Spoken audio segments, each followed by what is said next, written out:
নমস্কার দর্শক বন্ধুরা, বাংলা শিখো ইউটিউব চ্যানেলে আপনাদের সকলকে আন্তরিক স্বাগত জানাই।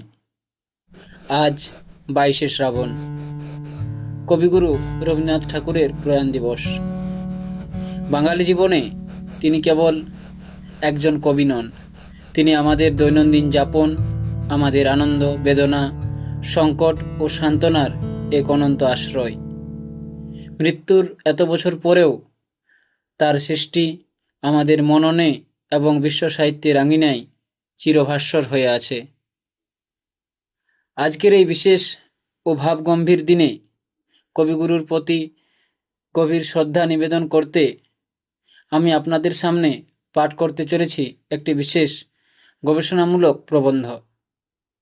এই প্রবন্ধটিতে আমরা রবীন্দ্রনাথ ঠাকুরের সাহিত্যকর্মকে কেবল প্রথাগত দৃষ্টিতে দেখিনি, বরং তার কাব্য, মনস্তাত্ত্বিক ছোট গল্প, সাংগীতিক উদ্ভাবন, চিত্রকলা এবং সর্বোপরি তার বৈশ্বিক মানবতাবাদ ও রাজনৈতিক দর্শনের এক নিবিড় বিশ্লেষণ তুলে ধরার চেষ্টা করছি। কিভাবে তিনি গীতাঞ্জলির মাধ্যমে বাংলা ভাষাকে বিশ্ব দরবারে পৌঁছে দিয়েছিলেন, কেন তিনি নাইটহুড ত্যাগ করেছিলেন, কিংবা আইনস্টাইন ও গান্ধীর মতো বিশ্ববরেণ্য মনীষীদের সঙ্গে তার কেমন বৌদ্ধিক আদান প্রদান ছিল, এই সব কিছুরই এক বিস্তৃত চিত্র আপনারা আজকের এই উপস্থাপনায় পাবেন। আশা করি সম্পূর্ণ ভিডিওটি আপনারা মন দিয়ে শুনবেন এবং আপনাদের মূল্যবান মতামত কমেন্টের মাধ্যমে জানাবেন। চলুন শুরু করা যাক আজকের উপস্থাপনা। বিশ্বকবি তথা কবিগুরু রবীন্দ্রনাথ ঠাকুরের প্রয়াণ দিবস বা 22শে শ্রাবণ বাংলা সাহিত্য ও সংস্কৃতির ইতিহাসে কেবল একটি শোকের দিন নয়, বরং এটি এক অখণ্ড মানবতাবাদী দর্শন, বৈশ্বিক সাহিত্যবোধ এবং নিরন্তর সৃজনশীলতার এক অনন্য মূল্যায়ন।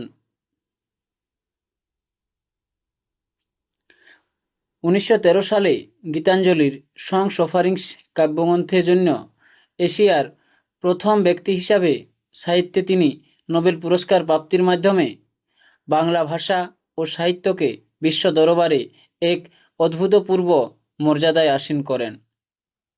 তার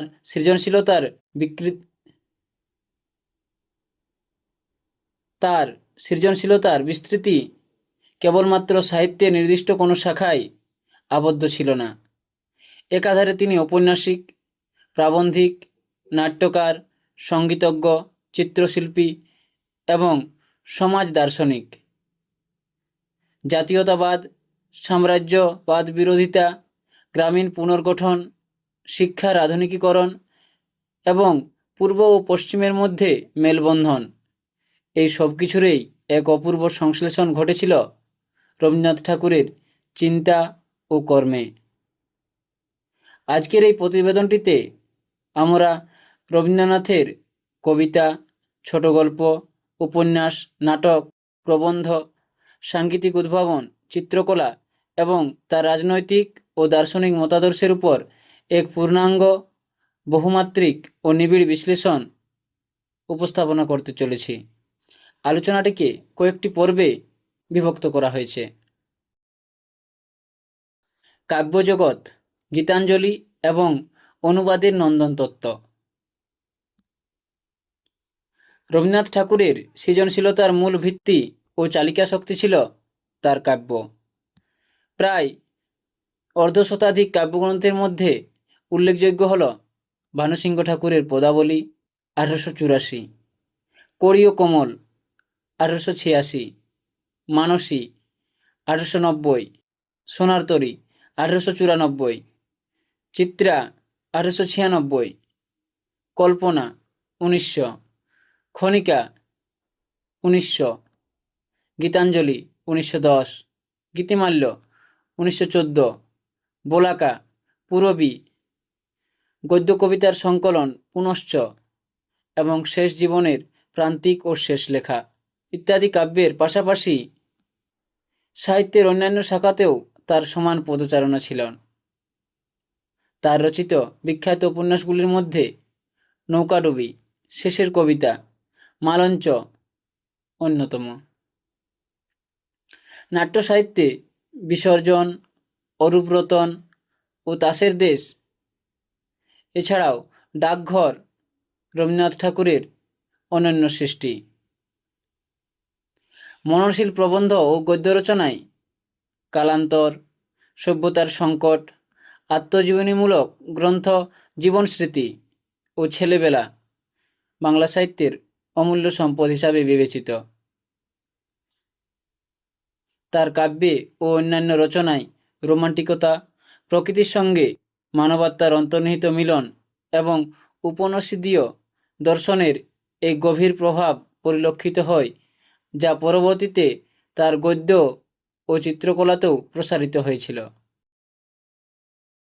স্ব-অনুবাদ ও গীতাঞ্জলির বিশ্বযাত্রা। পাশ্চাত্যে রবীন্দ্রনাথের পরিচিতি প্রধানত গীতাঞ্জলি সংস অফারিংসের মাধ্যমে। এই গ্রন্থটি মূল বাংলা গীতাঞ্জলির আক্ষরিক অনুবাদ ছিল না, বরং এটি ছিল মূল গীতাঞ্জলির থেকে 53টি গীতিমাল্য, নৈবেদ্য, খেয়া প্রভৃতি কাব্যগ্রন্থ থেকে নির্বাচিত আরও 50টি সহ মোট 103টি গদ্য কবিতার এক অপূর্ব সংকলন। স্ব-অনুবাদের এই প্রক্রিয়াটি অনুবাদ তত্ত্বে এক নতুন মাত্রার জন্ম দেয়। রবীন্দ্র গবেষক সুজিত মুখোপাধ্যায় রবীন্দ্রনাথ ঠাকুরের এই স্ব-অনুবাদকে পারজারি বা ইচ্ছাকৃত পুনর্লিখন বলে আখ্যায়িত করেছেন, কারণ রবীন্দ্রনাথ আক্ষরিক অনুবাদের পরিবর্তে ইংরেজিতে তার ভাবনার এক নতুন রূপান্তর, ট্রান্সক্রিয়েশন ঘটিয়েছিলেন। অনুবাদতাত্ত্বিক হরিশ ত্রিবেদীর মতে এই অনুবাদ ঔপনিবেশিক প্রেক্ষাপটে ক্ষমতা ও সংস্কৃতির এক জটিল সমীকরণের জন্ম দেয়। রবীন্দ্রনাথ নিজেই উইলিয়াম রোদেনস্টাইনকে লেখা একটি পত্রে স্বীকার করেছিলেন যে ইংরেজি ভাষায় তার দখল নিয়ে তার নিজেরই সংশয় ছিল এবং তিনি কেবল নিজের আত্মিক আনন্দকে নতুন পোশাকে সাজানোর জন্যই এই অনুবাদে হাত দিয়েছিলেন। আইরিশ কবি ডব্লিউ.বি. ইয়েটস এই অনুবাদের পাণ্ডুলিপি পড়ে এতটাই অভিভূত হলেন যে তিনি এর একটি ঐতিহাসিক ভূমিকা লিখে দেন। কবি ইয়েটস রবীন্দ্রনাথকে ইংরেজ কবি উইলিয়াম ব্লেকের সমকক্ষ হিসেবে কল্পনা করেছিলেন এবং এই কবিতাগুচ্ছকে ইউরোপীয় রেনেসাঁর সমতুল্য একটি আধ্যাত্মিক ও সাংস্কৃতিক জাগরণ হিসাবে দেখেছিলেন। তবে এই অনুবাদের নেপথ্যে একটি কৌতূহল উদ্দীপক ভাষাতাত্ত্বিক বিতর্ক রয়েছে। C.F. অ্যান্ড্রুজ, যিনি একজন পণ্ডিত ও ধর্মযাজক ছিলেন, তিনি রবীন্দ্রনাথের ইংরেজি অনুবাদে কয়েকটি ব্যাকরণগত সংশোধনী আনেন, কিন্তু ইয়েটস এই সংশোধনীগুলো বাতিল করে রবীন্দ্রনাথ ঠাকুরের মূল ইংরেজি শব্দচয়নকেই ফিরিয়ে আনেন। ইয়েটসের মতে ব্যাকরণের চেয়ে কাব্যের অন্তর্নিহিত আবেগ ও স্বতঃস্ফূর্ত প্রবাহ অনেক বেশি গুরুত্বপূর্ণ।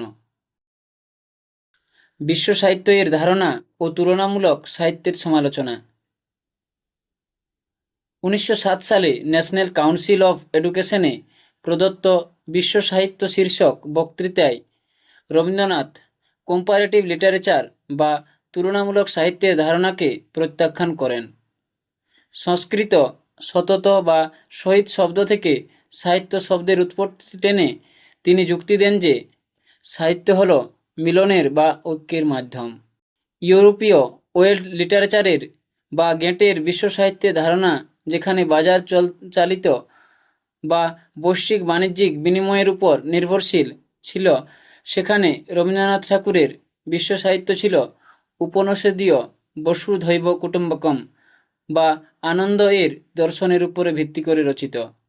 তার মতে শিল্প হলো মানবসত্তার উদ্ধৃত সারপ্লাস ভ্যালু, যা কেবল উপযোগিতার মধ্যে সীমাবদ্ধ নয়, বরং তা পরমার্থিক মিলনের এক আধ্যাত্মিক মাধ্যম। ঔপনিবেশিক শাসন ও বঙ্গভঙ্গের উত্তাল রাজনৈতিক প্রেক্ষাপটে রচিত এই প্রবন্ধটি উগ্র জাতীয়তাবাদের বিরুদ্ধে এক শৈল্পিক প্রতিবাদ হিসাবে আজও সমান প্রাসঙ্গিক। ছোট গল্পের উপকার। মনস্তাত্ত্বিক রিয়ালিজম ও তুলনামূলক বিশ্লেষণ। বাংলা সাহিত্যে সার্থক ছোট গল্পের সূচনা রবীন্দ্রনাথ ঠাকুরের হাত ধরেই ঘটে। 1890-এর দশকে পূর্ববঙ্গের, যা বর্তমানে বাংলাদেশের, শিলাইদহ ও শাজাদপুরে পারিবারিক জমিদারি তদারকি করার সময় পদ্মা নদীর বুকে বোটে বসে তিনি তার শ্রেষ্ঠ ছোট গল্পগুলো রচনা করেন। পোস্টমাস্টার, কাবুলিওয়ালা, খোকাবাবুর প্রত্যাবর্তন, ছুটি, জীবিত মৃত প্রভৃতির মতো ছোট গল্পগুলিতে গ্রামীণ জীবনের সাধারণ মানুষের দুঃখ কষ্ট, মানবীয় সম্পর্ক এবং মনস্তাত্ত্বিক সূক্ষ্মতা অসাধারণ মুন্সিয়ানার সঙ্গে ফুটে উঠেছে। পাশ্চাত্য সাহিত্যের নিরিখে রবীন্দ্রনাথের ছোট গল্পকে প্রায় অ্যান্তন চেখভের সঙ্গে বা গিদা মোপাসার সঙ্গে তুলনা করা হয়। চেখভের মতোই রবীন্দ্রনাথ ঠাকুর প্রথাগত প্লট নির্ভর কাঠামোর বাইরে গিয়ে চরিত্রদের মনস্তাত্ত্বিক বিশ্লেষণ এবং জীবনের সাধারণ আপাত দ্বন্দ্বহীন মুহূর্তগুলোর উপর আলোকপাত করেছেন, যা আধুনিক প্লটহীন ছোট গল্পের ভিত্তি স্থাপন করে।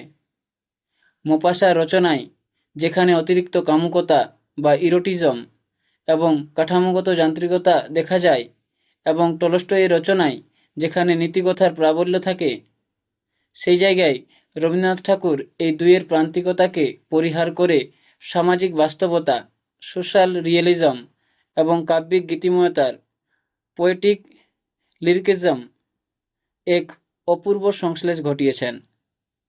তার গল্পগুলোতে প্রকৃতি কেবল একটি পটভূমি নয়, বরং মানবীয় আবেগের এক সমান্তরাল সত্তা হিসাবে আবির্ভূত হয়। উপন্যাস ও সেলুলয়েডে সত্যজিৎ রায়ের উপযোজন। রবীন্দ্রনাথ ঠাকুরের উপন্যাসগুলো মূলত সামাজিক, মনস্তাত্ত্বিক এবং রাজনৈতিক মতাদর্শের এক বৃহত্তর আখ্যান।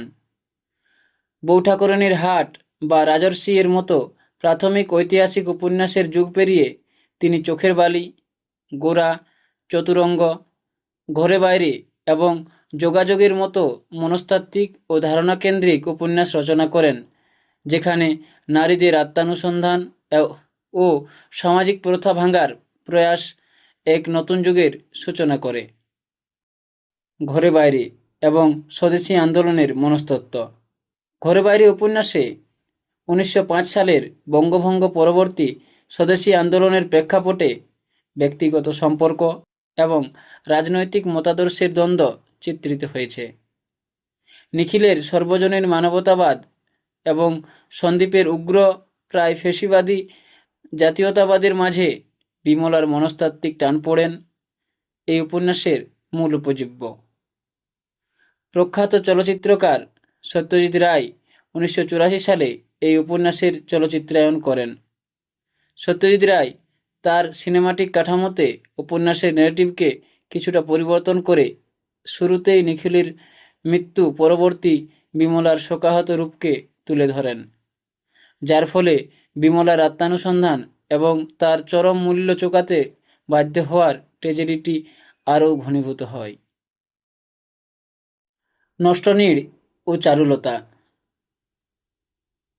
একইভাবে রবীন্দ্রনাথের নষ্টনীড় অবলম্বনে সত্যজিৎ রায়ের চারুলতা চলচ্চিত্রটি ঊনবিংশ শতাব্দীর শেষ ভাগের বাঙালি অন্দরমহলে একজন প্রাচীনা থেকে নবীনা হয়ে ওঠার পথে চারুর মানসিকতা বিবর্তনকে নিখুঁতভাবে চিত্রিত করা হয়েছে।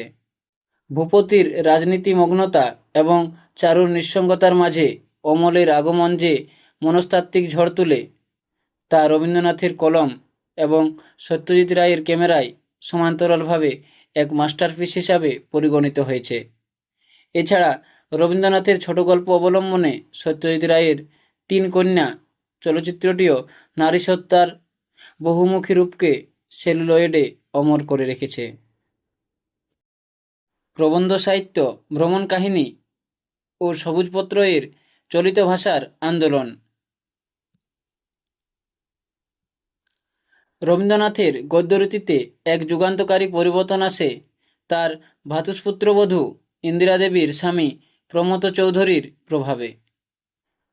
1914 সালে প্রমথ চৌধুরী সবুজ পত্র পত্রিকা প্রকাশ করেন। রবীন্দ্রনাথ ঠাকুর সাধু ভাষার আড়ষ্টতা পরিহার করে চলিত ভাষায় সাহিত্য রচনা শুরু করেন এই পত্রিকাকে কেন্দ্র করে। বলাকার কবিতা, চতুরঙ্গ, ঘরে বাইরে উপন্যাস এবং অসংখ্য প্রবন্ধ এই পত্রিকায় প্রকাশিত হয়। প্রমথ চৌধুরীর মতে ভাষা মানুষের মুখের ভাষা থেকে কলমে আসা উচিত। এই মতাদর্শ রবীন্দ্রনাথকে গভীরভাবে প্রভাবিত করে এবং বাংলা গদ্যকে একটি আধুনিক, গণতান্ত্রিক ও প্রাঞ্জল রূপ দান করেন। ভ্রমণ কাহিনী রচনাতেও রবীন্দ্রনাথ এক অনন্য মানদণ্ড স্থাপন করেন। ইউরোপ প্রবাসীর পত্র, ইউরোপ যাত্রী ডায়েরিতে তার তরুণ বয়সের তীক্ষ্ণ ও সমালোচনামূলক দৃষ্টিভঙ্গি ফুটে ওঠে। অন্যদিকে জীবনের পরিণত বয়সে লেখা রাশিয়ার চিঠিতে সোভিয়েত রাশিয়ার সমাজতান্ত্রিক শিক্ষা ব্যবস্থা ও সামাজিক পরিবর্তনের প্রতি তার মুগ্ধতা এবং একই সঙ্গে স্তালিনবাদী একনায়কতন্ত্রের প্রতি তার প্রচ্ছন্ন সমালোচনা প্রকাশিত হয়েছে, যা ব্রিটিশ ভারতে অনুবাদের ক্ষেত্রে সেন্সরশিপের মুখে পড়েছিল। নাটক ও নৃত্যনাট্য, রূপক ও সাংগীতিক নন্দনতত্ত্ব। রবীন্দ্রনাথ ঠাকুরের নাটকগুলো তার কাব্যিক চেতনারই এক ভিন্ন রূপ, যা প্রথাগত আখ্যানের চেয়ে রূপক ও প্রতীকের উপর বেশি নির্ভরশীল। বাল্মীকি প্রতিভা এবং কালমৃগয়ার মতো গীতিনাট্য দিয়ে শুরু করে তিনি রাজা, ডাকঘর, অচলায়তন, মুক্তধারা এবং রক্তকরবীর মতো কালজয়ী সাংকেতিক নাটক রচনা করেছেন। এই নাটকগুলোতে রাষ্ট্রযন্ত্রের যান্ত্রিকতা বনাম মানুষের মুক্তিস্পৃহা এবং ধর্মীয় গোড়ামি বনাম মানবিক মুক্তি অত্যন্ত প্রখরভাবে ফুটে উঠেছে। জীবনের শেষ পর্যায়ে এসে তিনি চিত্রাঙ্গদা, চণ্ডালিকা এবং শ্যামার মতো অসামান্য নৃত্যনাট্য রচনা করেন, যা ভারতীয় পারফর্মিং আর্টস বা পরিবেশন শিল্পে এক নবজাগরণের সূচনা করেন। সঙ্গীত ও অভিনব তালের উদ্ভাবন, রবীন্দ্রসঙ্গীতের স্বকীয়তা। রবীন্দ্রনাথ ঠাকুর তার সমগ্র জীবনে প্রায় 2232টি গান রচনা করেছেন, যা রবীন্দ্রসঙ্গীত নামে পরিচিত এবং এটি বাঙালি সংস্কৃতির এক অবিচ্ছেদ্য অংশ। ভারতের জনগণমন এবং বাংলাদেশের আমার সোনার বাংলা উভয় দেশের জাতীয় সঙ্গীত তার এই রচনা। তার গানে হিন্দুস্তানি শাস্ত্রীয় সঙ্গীত, ধ্রুপদ, খেয়াল, ঠুমরি ছাড়াও কর্ণাটকী সঙ্গীত, পশ্চিমা সুর এবং বাংলার লোকগীতির, বিশেষত বাউল ও কীর্তন এর অপূর্ব মিশ্রণ ঘটেছে। গীতিকাব্যের অন্তর্নিহিত ভাব ও ছন্দকে সঠিকভাবে প্রস্ফুটিত করার জন্য প্রথাগত তালগুলো যেমন ত্রিতাল, দাদরা, কাহাররা অনেক সময় অপর্যাপ্ত মনে হওয়ায় রবীন্দ্রনাথ ষাটোর্ধ্ব বয়সে নিজেই বেশ কয়েকটি নতুন তালের প্রবর্তন করেন। এগুলি রবীন্দ্রিক তাল নামে পরিচিত। তার মধ্যে উল্লেখযোগ্য হল ঝম্পক, অর্ধঝাঁপ, ষষ্ঠীতাল, রূপকড়া, নবতাল, একাদশী, পঞ্চনবতাল প্রভৃতি। এই অভিনব তালগুলো প্রমাণ করে যে রবীন্দ্রনাথ কেবল একজন গীতিকার ছিলেন না, তিনি ছিলেন আদ্যোপান্ত সাংগীতিক উদ্ভাবক, যিনি কবিতায় ছন্দের সঙ্গে সাংগীতিক তালের এক অভূতপূর্ব সমন্বয় ঘটিয়েছিলেন। চিত্রকলা, অবচেতনের প্রকাশ ও এক্সপ্রেশনিজম। জীবনের শেষ দশকে ষাটোর্ধ্ব বয়সে রবীন্দ্রনাথ ঠাকুর চিত্রাঙ্কনে মনোনিবেশ করেন এবং তার জীবদ্দশাতেই তিনি প্রায় 2500-এর বেশি চিত্রকর্ম ও স্কেচ তৈরি করেন। তার চিত্রকলার সূচনা ঘটে পাণ্ডুলিপির পাতায় কাটাকুটি বা ডুডলস থেকে। রক্তকরবী বা পূরবীর পাণ্ডুলিপিতে শব্দের ভুল সংশোধন করতে গিয়ে তিনি সেগুলোকে কালো কালির রেখার অদ্ভুত সব জ্যামিতিক আকার, পরাবাস্তব প্রাণী বা রহস্যময় মানবমুখের রূপ দিয়েছিলেন। রবীন্দ্রনাথ ঠাকুরের চিত্রকলা তার সমসাময়িক বেঙ্গল স্কুল থেকে সম্পূর্ণ ভিন্ন ছিল। বেঙ্গল স্কুলের ধ্রুপদী ভারতীয় রীতির বিপরীতে রবীন্দ্রনাথের ছবিতে ইউরোপীয় এক্সপ্রেশনিজম, কিউবিনিজম এবং আদিম শিল্পের গভীর প্রভাব লক্ষণীয়। রবীন্দ্র চিত্রকলায় ব্যবহৃত গাঢ় রং, বিষণ্ণ ল্যান্ডস্কেপ এবং যন্ত্রণাক্লিষ্ট মুখায়ব যেন তার কাব্যের শান্ত, সুশৃঙ্খল ও উপনিষদীয় দর্শনের সম্পূর্ণ বিপরীত মেরুর এক অবচেতন সত্তার বিস্ফোরণ। শিল্প ঐতিহাসিক পার্থ মিত্রের মতে, ফ্রয়েডীয় মনসমীক্ষণের আলোকে এই ছবিগুলো কবির অন্তরের অবদমিত যন্ত্রণা ও ফ্যান্টাসির বহিঃপ্রকাশ। 1930 সালে প্যারিসের গ্যালারি পিগালে ভিক্টোরিয়া ওকাম্পোর সহায়তায় তার চিত্রকলার প্রথম প্রদর্শনী হয়, যা ইউরোপীয় শিল্পবোদ্ধাদের মধ্যে বিপুল সাড়া জাগায়। রবীন্দ্রনাথ ঠাকুরের রাজনৈতিক দর্শন, বিজ্ঞান ও আন্তর্জাতিক বিতর্ক। রবীন্দ্রনাথ ঠাকুরের বিশ্ববোধ তাকে সমসাময়িক বিশ্বের বহু শীর্ষস্থানীয় বুদ্ধিজীবী এবং রাজনৈতিক নেতার সঙ্গে সংযোগ স্থাপনে এবং বিতর্কে জড়াতে উদ্বুদ্ধ করেছিল। মহাত্মা গান্ধী ও রবীন্দ্রনাথ ঠাকুর বিতর্ক, অসহযোগ ও মানবতাবাদ। মহাত্মা গান্ধীর সঙ্গে রবীন্দ্রনাথ ঠাকুরের সম্পর্ক ছিল গভীর শ্রদ্ধা ও প্রগাঢ় বন্ধুত্বের। গান্ধীজিকে তিনি মহাত্মা উপাধি দিয়েছিলেন এবং গান্ধীজি তাকে গুরুদেব বলে সম্বোধন করতেন। তা সত্ত্বেও মৌলিক কিছু প্রশ্নে তাদের মধ্যে তীব্র মতবিরোধ ছিল। 1921 সালের অসহযোগ আন্দোলন এবং গান্ধীর চরকার ব্যাপক প্রচারে Rabindranath the cult of the charkha 1925 প্রবন্ধে তীব্র সমালোচনা করেন। রবীন্দ্রনাথের মতে, সমগ্র জাতিকে কেবল যন্ত্রের মতো চরকায় সুতো কাটা বাধ্য করা মানে মানব মনের সৃজনশীলতা ও বৌদ্ধিক মুক্তির পরিপন্থী। এটি চিন্তার স্বাতন্ত্র্য নষ্ট করে, অন্ধ আনুগত্যের জন্ম দেয়। আরেকটি বড় বিতর্ক বাঁধে 1934 সালের বিহার ভূমিকম্প নিয়ে। গান্ধীজি এই ভয়াবহ প্রাকৃতিক বিপর্যয়কে হিন্দুদের অস্পৃশ্যতার পাপের জন্য ঈশ্বরের শাস্তি বলে মন্তব্য করলে রবীন্দ্রনাথ তীব্র প্রতিবাদ জানান। তিনি বলেন যে ভৌত প্রাকৃতিক ঘটনার সঙ্গে মানুষের নৈতিক স্খলনের কোনো কার্যকারণ সম্পর্ক থাকতে পারে না এবং এই ধরনের অন্ধবিশ্বাসকে প্রশ্রয় দিলে তা বিজ্ঞান মনস্কতার পরিপন্থী হবে। রবীন্দ্রনাথ ঠাকুরের নাইটহুড বর্জন, জালিয়ানওয়ালাবাগের হত্যাকাণ্ডের প্রতিবাদ।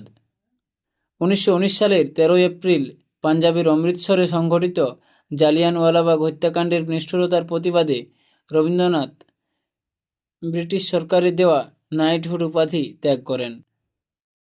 30 মে 1919 সালে ভারতের ভাইসরয় লর্ড চেমসফোর্ডকে লেখা এক ঐতিহাসিক পত্রে তিনি উল্লেখ করেন, the time has come when badge of honours make our shame glaring in their incongruous context of humiliation, and I for my part wish to stand shorn of all special distinctions by the side of my countrymen.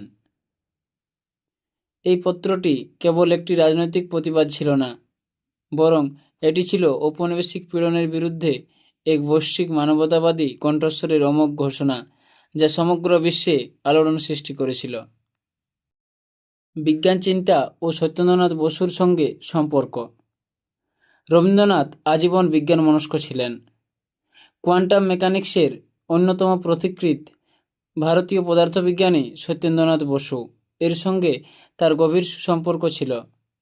1937 সালে রবীন্দ্রনাথ তার লেখা একমাত্র বিজ্ঞান বিষয়ক গ্রন্থ বিশ্ব পরিচয় সত্যেন্দ্রনাথ বসুকে উৎসর্গ করেন।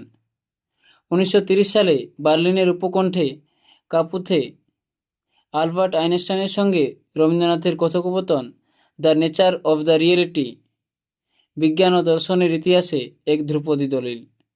আইনস্টাইন যেখানে বাস্তবতাকে মানুষের উপলব্ধির বাইরে একটি স্বাধীন নৈবক্তিক অস্তিত্ব হিসাবে দেখেছিলেন, রবীন্দ্রনাথ সেখানে যুক্তি দিয়েছিলেন যে মহাবিশ্বের সত্য মূলত মানুষের উপলব্ধির মাধ্যমেই সত্য। Humanism of truth. বিশ্বজনীন সংযোগ ও আন্তর্জাতিক বুদ্ধিজীবীদের সঙ্গে সম্পর্ক। ফরাসি চিন্তাবিদ ও নোবেলজয়ী সাহিত্যিক রোমারোলার সঙ্গে রবীন্দ্রনাথের নিবিড় পত্রালাপ ছিল। প্রথম বিশ্বযুদ্ধের পর ইউরোপীয় উগ্র জাতীয়তাবাদের উন্মাদনার বিরুদ্ধে রোমারোলা যে declaration of the independence of the mind 1919 প্রকাশ করেন, তাতে অ্যালবার্ট আইনস্টাইন, বার্টরাল্ড রাসেল প্রমুখের সঙ্গে রবীন্দ্রনাথও অত্যন্ত উৎসাহের সঙ্গে স্বাক্ষর করেছিলেন। ইয়েটসের সঙ্গে রবীন্দ্রনাথের সম্পর্ক শুরুতে অত্যন্ত উষ্ণ থাকলেও পরবর্তীতে উভয়ের কাব্যিক দর্শনে দূরত্বের কারণে তাতে কিছুটা ভাটা পড়ে যায়। 1924 সালে পেরু যাওয়ার পথে অসুস্থ হয়ে পড়লে রবীন্দ্রনাথ আর্জেন্টিনার বুয়েনস আইরেসে যাত্রা বিরতি করতে বাধ্য হন। সেখানে প্রখ্যাত আর্জেন্টিনীয় লেখিকা ও বুদ্ধিজীবী ভিক্টোরিয়া ওকাম্পো তাকে সান ইসিদ্রোর ভিলা মিরালরিওতে আতিথ্য প্রদান করেন। এই 2 মাসের স্মৃতি রবীন্দ্রনাথকে গভীরভাবে প্রভাবিত করেছিলেন। ওকাম্পোর গভীর বৌদ্ধিক প্রজ্ঞা এবং আধ্যাত্মিক অনুরাগের প্রতি আকৃষ্ট হয়ে রবীন্দ্রনাথ তার নাম দেন বিজয়া এবং তার বিখ্যাত কাব্যগ্রন্থ পূরবী 1919 ভিক্টোরিয়া ওকাম্পোকেই উৎসর্গ করেন। স্প্যানিশ জগতে রবীন্দ্রনাথের প্রভাব বিস্তারে জেনোভিয়া ক্যাম্প্রুভি এবং নোবেলজয়ী স্প্যানিশ কবি হায়ান রামন হিমেনেজ এর অবদানও অনস্বীকার্য। তারা রবীন্দ্রনাথের প্রায় 20টি গ্রন্থ, যেমন secret moon, the gardener post office, Spanish ভাষায় অনুবাদ করেছিলেন, যা ল্যাটিন আমেরিকা ও স্পেনে রবীন্দ্রনাথকে অত্যন্ত জনপ্রিয় করে তোলে। অমর্ত্য সেনের মূল্যায়নে রবীন্দ্রনাথ ঠাকুর। নোবেলজয়ী অর্থনীতিবিদ অমর্ত্য সেন তার বিভিন্ন প্রবন্ধে, যেমন ডেভেলপমেন্ট অ্যাজ ফ্রিডম এবং হোম ইন দ্য ওয়ার্ল্ড, রবীন্দ্রনাথের দর্শনের গভীর প্রভাব স্বীকার করেছিলেন। অমর্ত্য সেনের মতে রবীন্দ্রনাথের চিন্তাধারায় মানুষের স্বাধীনতা, সক্ষমতা এবং যুক্তিবাদী মননশীলতার যে পাঠ রয়েছে, তা যে কোনো আধুনিক উন্নয়ন দর্শনের মূল ভিত্তি হওয়া উচিত। শান্তিনিকেতনের মুক্ত শিক্ষার পরিবেশ অমর্ত্য সেনের নিজস্ব বুদ্ধিভিত্তিক বিকাশে ব্যাপক ভূমিকা রেখেছিল। সমালোচকদের দৃষ্টিতে রবীন্দ্রনাথ। আধুনিকতার বিতর্ক। রবীন্দ্র পরবর্তী যুগের আধুনিক বাঙালি কবি ও সমালোচকরা রবীন্দ্রনাথকে অত্যন্ত নিবিড়ভাবে বিশ্লেষণ করেছেন। প্রখ্যাত কবি ও প্রবন্ধকার বুদ্ধদেব বসু তার আধুনিক বাংলা কবিতার ভূমিকায় এবং অন্যান্য প্রবন্ধে রবীন্দ্রনাথের আধুনিকতা, ছন্দমুক্তি এবং বৈশ্বিক প্রেক্ষাপট নিয়ে বিস্তারিত আলোচনা করেছেন। বুদ্ধদেব বসুর মতে রবীন্দ্রনাথের সাহিত্য কোনো নির্দিষ্ট ছকে বাঁধা নয়, বরং তা নিয়ত পরিবর্তনশীল আধুনিকতারই এক নিখুঁত রূপ। অন্যদিকে আবু সৈয়দ আয়ুব তার বিখ্যাত আধুনিকতা ও রবীন্দ্রনাথ গ্রন্থে রবীন্দ্র সাহিত্যে আধুনিকতার স্বরূপ এবং জীবনদেবতা তত্ত্বের এক মননশীল বিশ্লেষণ উপস্থাপন করেছেন, যা বাংলা সমালোচনা সাহিত্যে এক যুগান্তকারী সংযোজন হিসাবে বিবেচিত হয়। সংরক্ষণ ও প্রাতিষ্ঠানিক উত্তরাধিকার। বিশ্বভারতী ও বিচিত্রা। রবীন্দ্রনাথের সৃজনশীলতার এক বিশাল অংশ জুড়ে রয়েছে তার প্রাতিষ্ঠানিক উদ্যোগ। 1921 সালে প্রতিষ্ঠিত বিশ্বভারতী বিশ্ববিদ্যালয় এবং গ্রামীণ পুনর্গঠনের জন্য শ্রীনিকেতন তার সামগ্রিক শিক্ষা ও সমাজ দর্শনের মূর্ত রূপ। শান্তিনিকেতনের রবীন্দ্র ভবন সংরক্ষণাগারটি রবীন্দ্রনাথের পাণ্ডুলিপি, চিঠিপত্র, চিত্রকর্ম, কণ্ঠস্বর এবং ব্যক্তিগত গ্রন্থাগারের সর্ববৃহৎ সংগ্রহশালা। এখানে 1018টি খণ্ডে পাণ্ডুলিপি এবং 1471টি ফাইলে বিশ্বের নানা প্রান্তের বিশিষ্টজনদের সঙ্গে চিঠিপত্র সযত্নে সংরক্ষিত আছে, যা গবেষকদের জন্য এক অমূল্য সম্পদ। আধুনিক যুগে ডিজিটাল সংরক্ষণের অংশ হিসাবে ভারত সরকারের সংস্কৃতি মন্ত্রকের সহায়তায় যাদবপুর বিশ্ববিদ্যালয় ও বিশ্বভারতীর যৌথ উদ্যোগে বিচিত্রা পোর্টাল চালু করা হয়েছে। এই পোর্টালে রবীন্দ্রনাথের পাণ্ডুলিপি থেকে শুরু করে মুদ্রিত সংরক্ষণ এবং অনুবাদগুলোর ডিজিটাল পাঠ তুলনা, টেক্সচুয়াল কালেকশন করার অভিনব প্রযুক্তি সংযোজিত হয়েছে, যা রবীন্দ্র গবেষণার এক নতুন দিগন্তের উন্মোচন করেছে। উপসংহার। পরিশেষে বিশ্বকবি রবীন্দ্রনাথ ঠাকুরের সাহিত্যকর্মকে কেবলমাত্র নান্দনিক বা ভাষাতাত্ত্বিক দৃষ্টিকোণ থেকে মূল্যায়ন করলে তা অসম্পূর্ণ থেকে যাবে। তার সৃষ্টি একাধারে ব্যক্তিগত অনুভূতির গভীরতম প্রকাশ এবং অন্যদিকে ঔপনিবেশিক ভারতের সামাজিক, রাজনৈতিক ও দার্শনিক সংকটের এক সার্থক দর্পণ। বিশ্ব সাহিত্য এর ধারণা প্রচার, সবুজপত্র এর মাধ্যমে গদ্যরীতির আধুনিকীকরণ, চেকভ, মোপাসার সমতুল্য মনস্তাত্ত্বিক ছোট গল্প রচনা, ঘরে বাইরে বা গোরা এর মতো উপন্যাসে উগ্র জাতীয়তাবাদের স্বরূপ উন্মোচন, জালিয়ানওয়ালাবাগ হত্যাকাণ্ডের প্রতিবাদে নাইটহুড বর্জন এবং শেষ বয়সে চিত্রকলায় পরাবাস্তবতার আশ্রয়, এই সব কিছু মিলিয়েই রবীন্দ্রনাথ এক অখণ্ড বৈশ্বিক মানবসত্তার প্রতিনিধিত্ব করেন। তার উদ্ভাবিত নতুন তাল, বিজ্ঞান চিন্তা এবং বিশ্ববরেণ্য মনীষীদের যেমন Einstein, Mahatma Gandhi, Yeats, রোমারোলা, Ocampo এদের সঙ্গে তার গভীর মতাদর্শগত আদান প্রদান প্রমাণ করে যে তিনি দেশকাল পাত্রের ঊর্ধ্বে এক চিরন্তন বিশ্বনাগরিক। বিচিত্রা পোর্টাল বা রবীন্দ্র ভবনের মতো সংরক্ষণ উদ্যোগগুলোর মাধ্যমে তার এই বিশাল উত্তরাধিকার আগামী প্রজন্মের কাছে ডিজিটাল রূপে পৌঁছে যাচ্ছে। রবীন্দ্রনাথের প্রয়াণ দিবস বা 22শে শ্রাবণ তাই কেবল একটি শোক পালন নয়, বরং সংকটাপন্ন আধুনিক বিশ্বে তার প্রসারিত মানবতাবাদ, সৃজনশীল স্বাধীনতা এবং অসীম বৌদ্ধিক সাহসিকতার কাছে আমাদের প্রতিনিয়ত ফিরে যাওয়াই এক চিরন্তন অনুপ্রেরণা। এই প্রবন্ধটি রচনা করার ক্ষেত্রে যেসব উৎস থেকে তথ্য নেওয়া হয়েছে তা এখানে দেওয়া হলো। ধন্যবাদ এতক্ষণ এই দীর্ঘ প্রবন্ধটি মন দিয়ে শোনার জন্য। যদি আমার এই প্রয়াস ভালো লেগে থাকে তাহলে ভিডিওটিতে একটি লাইক দিও, চ্যানেলটি সাবস্ক্রাইব করে আমার পাশে থেকো এবং পরবর্তীতে কী ধরনের আলোচনা শুনতে চাও তা কমেন্টের মাধ্যমে জানাতে পারো। এছাড়াও আমাদের হোয়াটসঅ্যাপ চ্যানেলে যুক্ত হতে পারো।